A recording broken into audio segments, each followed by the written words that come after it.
Jadi Cuplikan memang PowerPoint ini kerja episode bareng kali terus ini. menerus untuk bilang ke aparat hukum bahwa ini ada loh kebaruan undang-undang, apalagi di undang-undang TPKS yang ngatur hak korban segitu banyaknya kan, bahkan dari awal dia bikin laporan pun ya harus di-provide kebutuhannya psikologisnya seperti apa. Nah itu ya itu gak jadi hal yang dilakukan oleh si OIC gitu ya ketika berada kayak ya udah.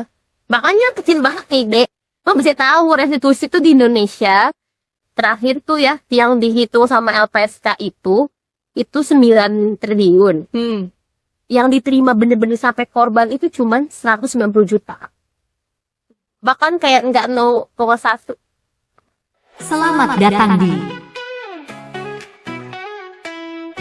PowerPoint.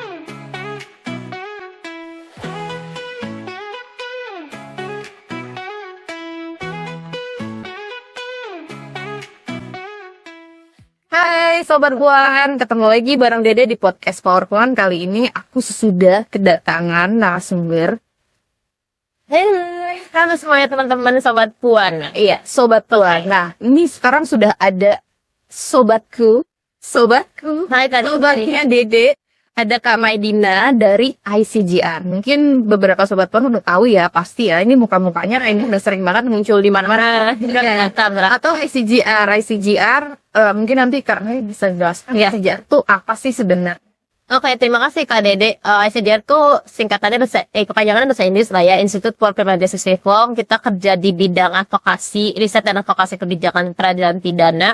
Mungkin kayak serius banget namanya peradilan pidana. Sebenarnya ya berangkat bahwa kita kan bisa jadi korban tindak pidana ataupun kita juga bisa dituduh melakukan tindak pidana. Nah, ICJR tuh mendorong lah biar supaya si peradilan pidana itu sesuai dengan hak asasi manusia. Kalau kita korban, kita ditolak seperti apa. Kalau kita dituduh sebagai pelaku, harusnya tuh negara nggak bisa ngelanggar hak kita tuh apa aja. Jadi ICJR ngejain hal tersebut lah gitu. Jadi sebenarnya kalau di ICJR-nya ada pendampingan juga kan korban. Udah. Jadi sebenarnya ICJR itu nggak ngelakuin pendampingan DG, tapi untuk beberapa kasus nih kita ngelakuin pendampingan strategis, namanya di direksi strategis. Nah terakhir nih ICJR tahun lalu ngedampingin perempuan terpidana mati karena salah satu isu yang ICJR pegang itu pidana mati. Ya kita dorong bahwa dia bisa dibebasin karena dia nggak punya niat jahat untuk melakukan tindak pidananya. Terus juga ternyata dia melakukan tindak pidananya karena kekerasan berbasis gender lah, bahwa dia punya riwayat kekerasan seksual dari suaminya, kekerasan dalam rumah tangga, dan kita ngelihat dia harusnya nggak hukum paling tinggi untuk pidana mati. Tapi hari-hari kita nggak terlalu ngedampingin kasus, tapi ada beberapa litigasi strategis yang kita lakukan. Oke, wow, menarik sekali ya, pekerjaannya serius banget ya kayaknya.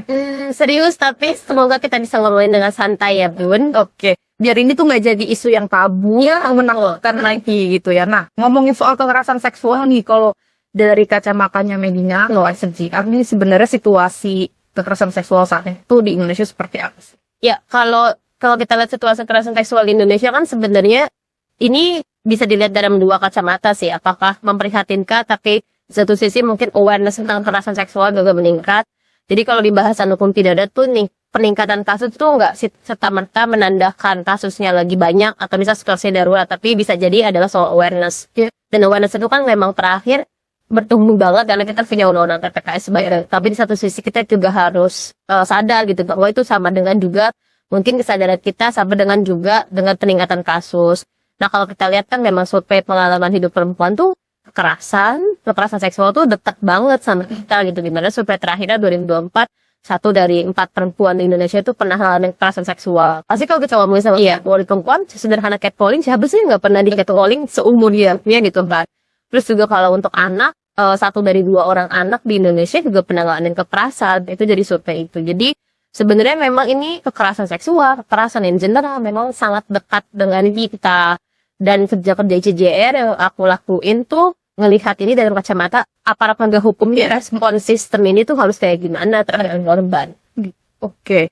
Jadi setelah adanya undang-undang TPKS nih, seperti apa sih situasinya gitu loh? Apakah sebenarnya kita mungkin ya asumsinya adalah Sobat Puan, mungkin aku juga belum tahu nih. Kasus-kasus itu berarti sudah undang-undang TPKS itu sudah berlaku ya, sudah bisa digunakan. Nah, sebenarnya salah satu yang gue cukup merinding gitu ya ketika undang-undang TPKS disahkan tuh sebenarnya akhirnya kita punya ketentuan hukum yang mengakomodir bentuk kekerasan seksual. Jadi sebelum undang-undang TPK disahin tahun 2022 nih, secara sistem hukum kita nggak kenal sebenarnya apa yang dimaksud dengan kekerasan seksual. Yang dikenal tuh tindak pidana kejahatan terhadap kesusilaan. Nggak jelas kan jalan tuh apa, kayak moral banget lah. Nah tapi kemudian dengan undang-undang TPK itu dikenal kekerasan seksual. Nah, salah satu yang paling groundbreaking menurut gue yaitu soal pelecehan seksual non fisik itu diperkenalkan. Jadi catcalling tuh bisa diganjar dengan pidana ya. Dan itu emang akhirnya berdampak pada awareness publik banget. Nah tapi memang mungkin kalau kita familiar sama ada gium gitu bahwa hukumnya suka ketinggalan. Nah ternyata itu emang kejadian gitu. Oh di penerapan yang sekalipun udah disahin tahun 2022, tapi tindak-tindak kesusilaan, terus perspektif aparatnya pun juga masih bermasalah. Dimana akhirnya ya sederhana deh kan undang-undang TPK memperkenalkan definisi ketiadaan konsen tuh berdasarkan situasi relasi kuasa. Ya, tapi soal relasi kuasa aparat hukum juga nggak paham. Jadi dalam datanya gitu nggak terlalu banyak sebenarnya kasus-kasus sekarang ia menggunakan undang-undang TPKS. Karena undang-undang yang lalu KUHP masih digunakan. Awareness soal penggunaan undang-undang TPKS itu masih adalah hal yang kita advokasikan bersama. Lagi juga aturan turunannya masih baru. Sekarang nih baru lengkap tinggal satu. Sebelumnya kan memang masih belum ada. Jadi memang ini kerja bareng terus menerus untuk bilang ke aparat hukum bahwa ini ada loh kebaruan undang-undang. Apalagi di undang-undang TPKS yang ngatur hak korban segitu banyaknya kan. Bahkan dari awal dia bikin laporan pun ya harus di-provide kebutuhannya psikologisnya seperti apa. Nah itu gak jadi hal yang dilakukan oleh si polisi gitu ya ketika berhadapan dengan korban. Nah itu juga tuh yang ada di dalam undang-undang TPKS ini itu sebetulnya apa saja sih yang bisa diakses ya sama korban. Kalau tadi bilang ada dari awal bantuan psikologis, selain bantuan mungkin kita nggak tahu juga nih maksudnya di dalam undang-undang TPKS itu apa aja yang bisa diakses sama korban. Jadi kalau di bahasan CJR tuh ada 3 bentuk hak gitu ya. Pertama terkait dengan hak proseduralnya, jadi secara prosedur itu dia harus dapat hak apa aja. Terus kemudian yang kedua tuh yang sifatnya layanan, itu namanya perlindungan. Jadi misalnya kayak dia harus ketempatan di tempat tertentu, harus ada layanan yang diberikan gitu, harus emang di-provide kayak layanan kesehatan. Misalnya aborsi nggak ditulis di undang-undang TPKS, tapi kayak misalnya dia harus layanan kesehatan, berarti diidentifikasikan misalnya kalau kekerasan seksual, perkosaan gitu, dan kontrasepsi darurat. Nah itu sebagai hak perlindungan gitu, yang sifatnya layanan. Lalu kemudian yang ketiga itu pemulihan. Nah ini buat kedepannya. Nah salah satu rezim pemulihan itu soal ganti kerugian yang namanya sebenarnya dengan restitusi. Tapi itu sebenarnya konsepnya ganti kerugian lah. Jadi korban kekerasan seksual itu bisa mengekspresikan gitu ya, dia rugi berapa gitu ya. Jadi restitusi itu kayak kehilangan biaya, itu bisa dihitung kehilangan pekerjaan, biaya yang sudah dikeluarkan, terus juga ya dana-dana lain yang bisa dihitung secara imaterial kalau dia akan kehilangan sejumlah uang tertentu, dan itu bisa diberikan kepada korban lewat mekanisme restitusi.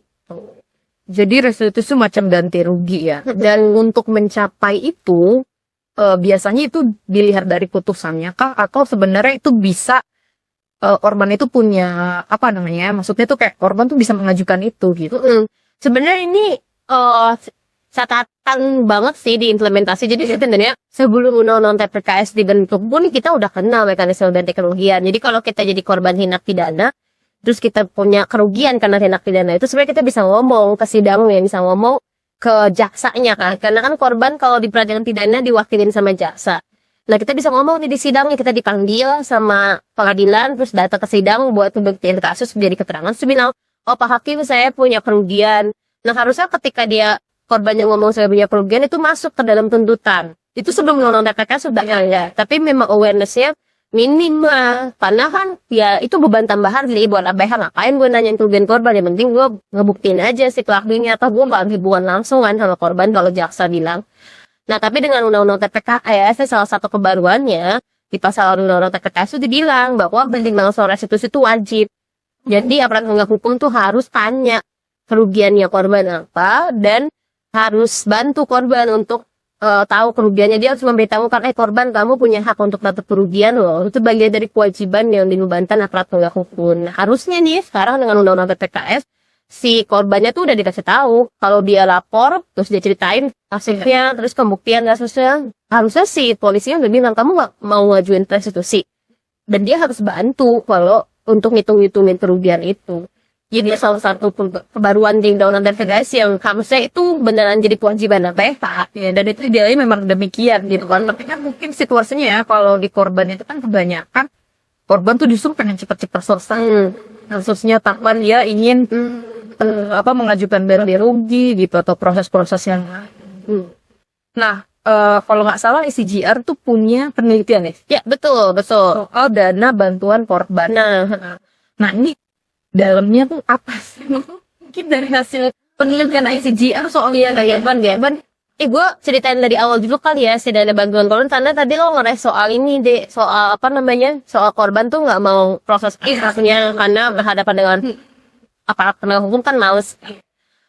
Tapi itu nggak ada mekanisme itu di Indonesia. Jadi sebenarnya waktu ICJR mengadvokasikan dana bantuan korban, gambaran di sana tuh kayak nggak usah disampaikan. Jadi even korban cuma lapor pelayanan, which is di Undang-Undang TPKS boleh kan, cuma lapor pelayanan, korban nggak mau proses tuh nggak apa-apa.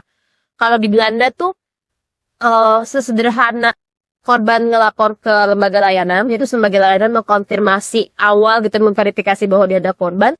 Si lembaga layanan itu bisa propose ke LPSK di sana untuk minta uang. Walaupun nggak ada laporan tindak pidana hukumnya, maksudnya proses hukumnya nggak ada, bahkan itu dia langsung bisa gitu kan. Dia bagian dari si dana bantuan korban, dia kasih uang ke layanan. Nah, itu yang kita dorong waktu awal memperkenalkan si dana bantuan korban. Jadi si dana bantuan korban itu bisa membayar restitusi yang diproses di putus pengadilan, sama bisa ngasih pemulihan bantuan itu. Dan layanan ini kalau misalnya ngomongin layanan, berarti kan lembaga layanannya ini apakah yang swasta, ataukah yang memang punya pemerintah? Kalau yang di Belanda sih karena memang dia juga nggak perlu banyak ya, maksudnya negaranya malah tebes gitu, jadi kalau per negeri ya ada duitnya. Nah di Belanda sih konsepnya ideal gitu, jadi dia negara yang emang diorganisir sama negara. Nah cuman kan di sini susah ya Bun, kayak jadinya konsep ideal kayak gitu tuh nggak diterima. Jadi kayak waktu itu kenapa sih akhirnya si dana bantuan korban kita dorong? Karena balik lagi gitu ya, bahwa kebutuhan korban kekerasan seksual banyak banget kan, dari mulai dia kebutuhan kesehatan fisiknya sampai kesehatan mental sampai pemulihan psikososialnya, dia balik ke rumah, bahkan mungkin dia butuh pindah rumah dan lain sebagainya, itu kan mahal kan. Waktu itu juga kita ngumpulin riset tuh dari teman-teman Atma Jaya. Dia bilang gitu bahwa kebutuhan korban kekerasan seksual itu bahkan dihitung sehari itu bisa 1,3 juta. Tapi sedangkan di satu sisi dana yang disiapin sama penganggaran tuh kecil banget gitu. Bahkan sederhana visum aja disuruh bayar kan, luar biasa, dan itu kan mahal. Dan itu mahal, nggak ada nih anggarannya sama sekali. Nah terus kita ngelihat konsep mana sih sebenarnya yang mengakomodir korban itu bisa dapat bantuan, yaitu salah satunya dengan dana bantuan korban. Selain tadi kebutuhan korban banyak, di satu sisi kan 93% kekerasan seksual itu terjadi di ruang privat. Banyak kasus anak yang mayoritas kasus Indonesia kekerasan seksual di putusan itu anak. Banyak kasus anak tuh pelakunya orang terdekat dia juga. Kemampuan ekonominya sama aja dong sama korban. Nah makanya kalaupun mau dibebanin restitusi ganti kerugian, emang dia bisa bayar. Profil ekonominya sama kayak korban. Jadi kalaupun kita mau nuntut dia dapat restitusi dan kerugian, dia tetap korban yang akan kena badulnya, yang kita nanggungnya. Nah, makanya kita butuh ide, gagasan yang groundbreaking nih apa untuk at least untuk layanan buat korban, untuk ganti kerugian korban. Nah kita berbagai riset ternyata ada konsep bikin trust fund. Jadi negara tuh punya uang seger, uang yang ada terus dan abadi untuk diberikan kepada korban. Nah itu ya mekanismenya banyak lah di berbagai negara, kayak di US sudah well established. Terus kemudian kalau untuk kasus-kasus yang sering ada tuh pelanggaran HAM berat, jadi negara-negara tuh sumbang uang ke si fund itu, si dana itu, dan dana itu tuh abadi untuk bisa dikasih balik ke korban. Nah ngasihnya mekanisme apa aja yang bisa dikasih? Nah salah satunya ganti si restitusi tadi. kan di sana nggak semua pelaku kaya, nggak semua pelaku mampu. Ya udah ditalangin dulu nih sama si restitusi tadi, si dana bantuan. Terus baru deh pelakunya diutang sama dana bantuan korban. Nah, nanti jaksanya nge-enforce ke pelaku. Terus dia si dana uang sebelum tadi itu juga bisa didistribusikan ke lembaga-lembaga layanan. Nah, itu idealnya kayak gitu yang kita dorong. Pun juga si dana bantuan korban ini ya untuk 2 hal itu lah pokoknya untuk bayar restitusi sarana lembaga layanan. Nah, tapi nggak mudah ngadvokasi ini tuh kan di Indonesia. Oh, salah satu yang kita dorong juga kalau di US itu si dana itu didapetin juga dari penegakan hukum. Jadi kan kayak polisi kan nyita nih, kayak kita SIM bayar ya kan, kayak ada pelanggaran bayar. Pokoknya intinya ada denda yang kita bayar ke negara kan. Nah, harusnya tuh kalau berkaitan dengan tindak pidana, uang-uang ini kumpulin sama negara tuh bisa nyumbang nih buat nyumbang ke dana bantuan, ada uangnya tuh. Dia ada uang kan, dia punya uang ya sih ya kan. Cuman dari uang itu berapa persen yang mau dikasih ke korban.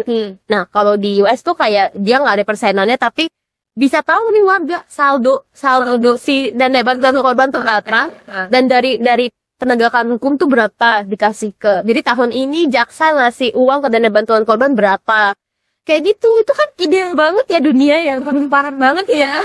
Dan kayak kita bayar pajak, nggak apa-apa, bayar pajak gue bayar gede-gede karena ada korban yang gue bantu dari duit gue. Itu kan tahu juga di mana nih duitnya, ada berapa nih yang gitu pada gitu kan.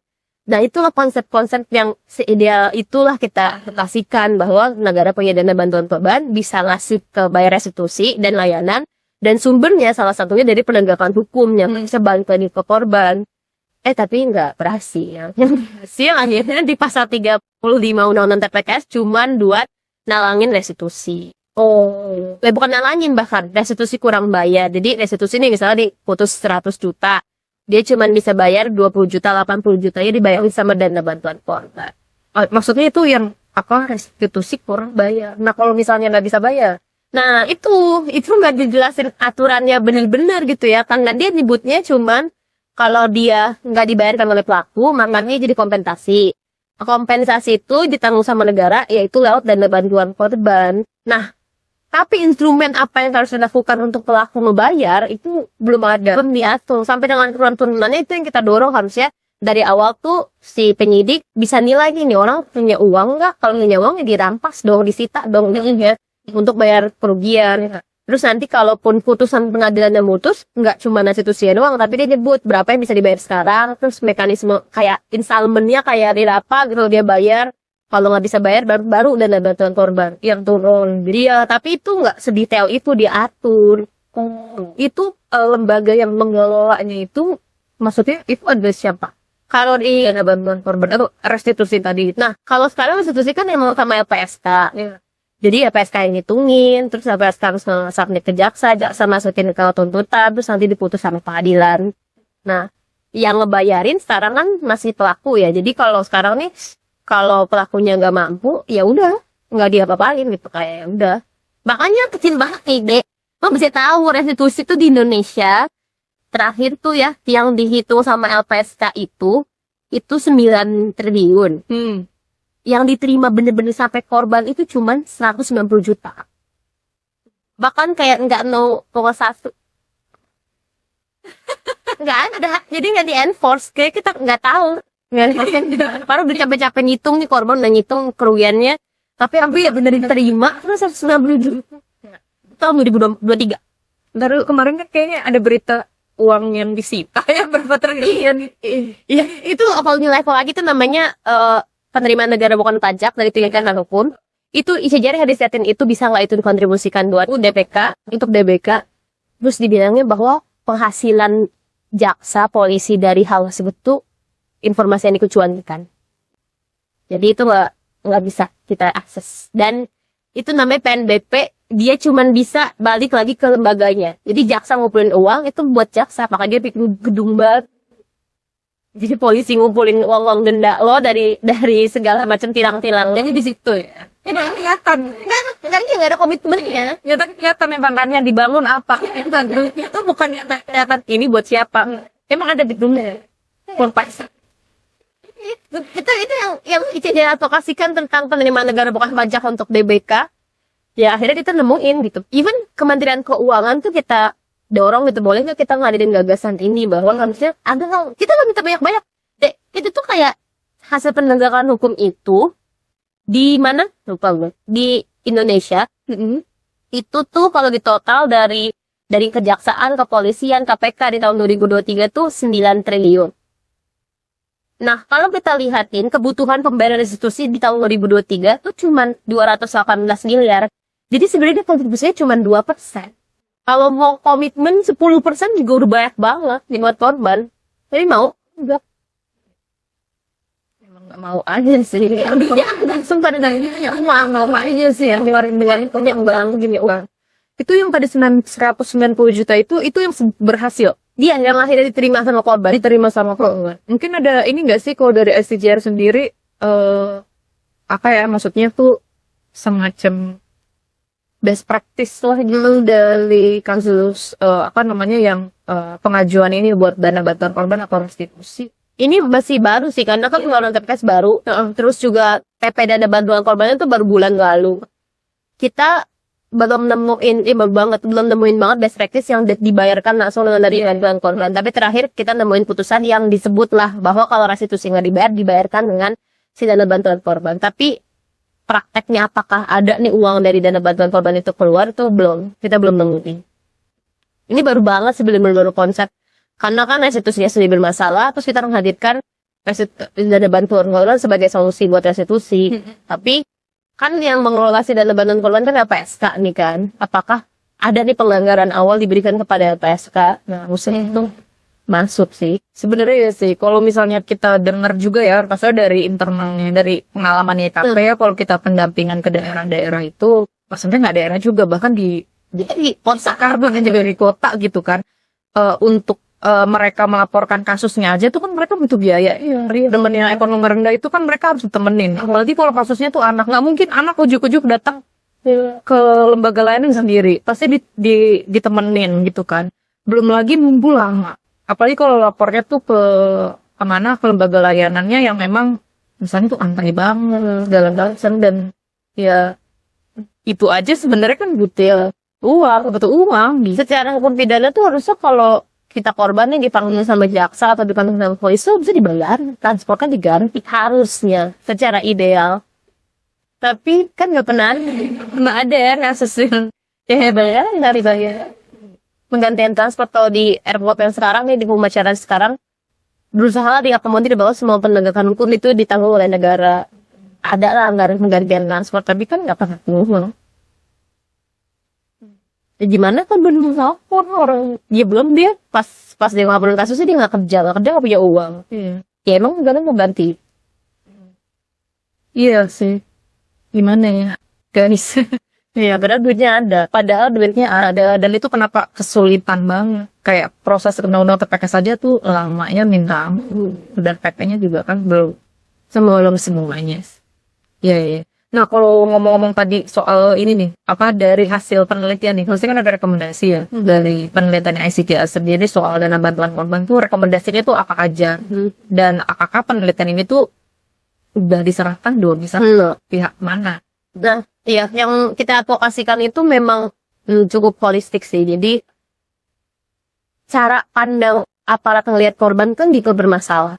Iya. Jadi korban tuh nggak dilihat sebagai pihak yang lo harus dengar concernnya, termasuk concern sesimpel kerugiannya. Nah, kita tuh mau dorong bahkan, dan ini nggak cuma di undang-undang TPKS sebenarnya intervensinya. CJR kan memang bahas peradilan pidana. Salah satu yang paling kita advokasikan tuh kita ke undang-undang hukum acara pidana. Jadi kayak kelakuan aparat tuh diatur di hukum acara pidana.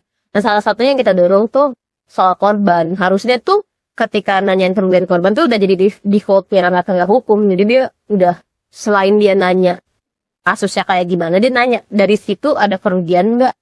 Kerugian kamu ada, bisa di restitusi ini, bisa minta ganti kerugian. Nah, harusnya tuh aparat tuh udah punya awareness soal itu. Itu yang pertama kita dorong. Nah, yang kedua awareness soal aparat.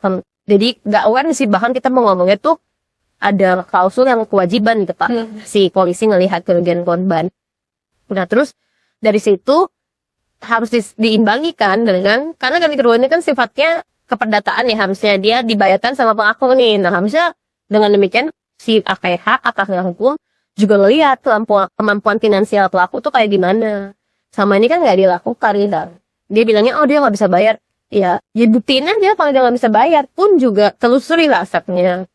Nah itu kita juga dorong di hukum acara pidana. Jadi kalau di hukum pidana tuh yang bisa disita saat ini tuh masih barang yang berkaitan dengan tindak pidana, kayak pisaunya apa segala macam. Kita ngedorong manusia itu juga bisa haknya untuk bayar restitusi gitu. Bayar restitusi itu masih kita kasihkan di kitab undang-undang hukum acara pidananya. Termasuk juga menyita, harusnya ada penyitaan soal itu, dan perampasannya untuk bayar kemudian buat korban itu uangnya di kitab undang-undang hukum acara pidana. Nah kalau itu udah balas terdiri sebenarnya akhirnya dana bantuan korban kan bener-bener yang cuma gak bisa bayar doang kan. Jelas nih hitung-hitungannya kayak gimana. Nah tapi sekarang di hukum acaranya masih minim di satu sisi.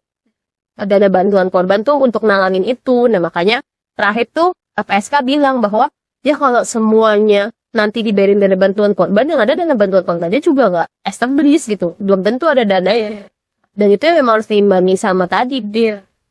Cara pandang aparat yang harus beda melihatnya dia korban sebagai yang bisa mengajukan kerugian, di satu sisi dia harus melihat kemampuan finansial, menelusuri kita gitu. Nah so far sih di dalam bantuan korban, terus kemarin juga terakhir ada PP-nya, PP nomor 29 tahun 2025 yang tadi gue bilang soal mengubah mindset APH itu belum diakomodir.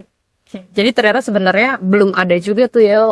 Dulu-dulu kan kayaknya sempat ada tuh kan wacana kalau ada harus penguatan kapasitas di. Iya, itu kan harus ada kan. Itu juga. Harusnya sih ya, maksudnya harusnya dengan undang-undang TPS ada lah awareness soal, karena restitusi kan wajib ya. Mungkin dia finance lah kalau gue mau mengefektifkan restitusi nih, ya udah gue tanya nih pelakunya bisa apa enggak. Kalau nggak bisa, ya udah gue minta bantuan korban. Harusnya ya dia ngeliat. Polisi ngasih undang-undang TPKS ya, tapi ya itu perannya kita kali ya, bener-bener ayo polisi tolong baca undang-undang TPKS. Semuanya ya sebenarnya Haknya jasa. Ya. Polisinya juga nggak cuma polisi ini, tapi udah sampai ke tingkat pos. Pertama kali interaksi sama korban, cuma UPP. Dan UPP-nya mungkin bisa ngeberantemin polisi gitu kan, tapi ya, itu harusnya ya udah. Itu kan idealnya. Masih jadi harusnya. Berarti tadi jadi penelitiannya ICGN itu tadi disampaikan ke LPS Kak. Jadi udah ada follow up-nya.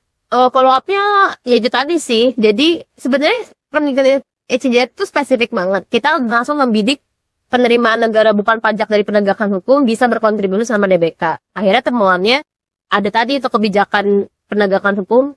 Uang dari penegakan hukum tuh cuma boleh dibalikin ke yang ngumpulin. Nah, kita udah ngomong sama LPSK, juga udah libatin Bappenas, libatin Kementerian Keuangan, tapi Kementerian Keuangan sih sebenarnya karena itu diatur di peraturan Menteri Keuangan. Dia bilang kayak itu mengusik tatanan politik, kan itu kan aparat penegak hukum ya, kayak polisi, jaksa, serem lah mereka, dan kalau kenapa-napa nanti disanda penegakan hukum dan lain sebagainya. Jadi secara politik Kementerian Keuangan bilang itu sulit untuk dilakukan karena udah well established lah kalau jaksa polisi ngambil duit dari kita nih dari penegakan hukum ya berarti buat mereka kan mereka yang boleh. Jadi harusnya memang high level kali ya kita ke presiden langsung presiden kayak gua mau uang lo dari penegakan hukum itu balik ke korban berapa persen itu harus Gambarnya lagi nyerah kita mana gue aja jadi presiden ini akhirnya.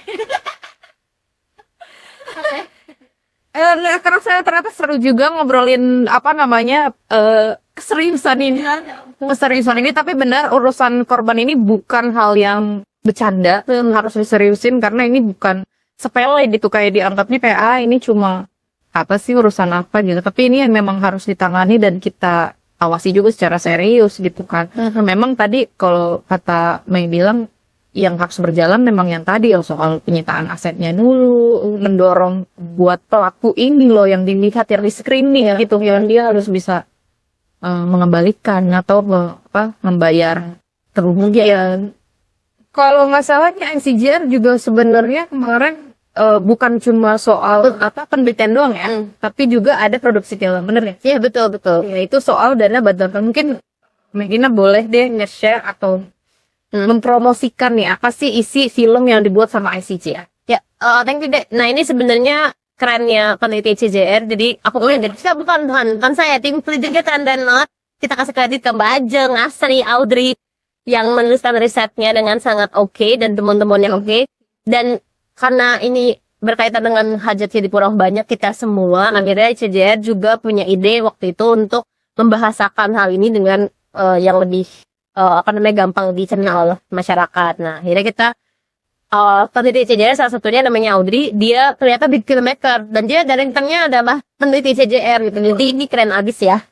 Karena nanti Audrey di podcast karena direkturnya adalah dia, akhirnya kita bikin film soal judulnya Hidup Lagi Kembali yang meng-capture kebutuhan dana bantuan korban, dan harusnya dana bantuan korban itu bisa advance sampai dengan mengambil si uang-uang dari penegakan hukum tadi. Jadi kita ya mengkomunikasikan gitu bahwa ya korban udah capek berkali-kali, nah sayangnya sampai dalam saat ini negara tuh nggak jelas komitmennya untuk korban, padahal mungkin ya uangnya ada seperti dari aku bilang. Itu sih teman-teman kalau mau nonton bisa di ICJR ide Hidup Lagi Kembali cuman 13 menit, jadi teman-teman bisa nonton. Jangan lupa ya Sobat Puan buat nonton film ICJR yang judulnya Hidup Lagi Kembali buat tahu lebih jelas gitu ya terkait dana bantuan korban. Nah sebelum kita tutup nih Kak nih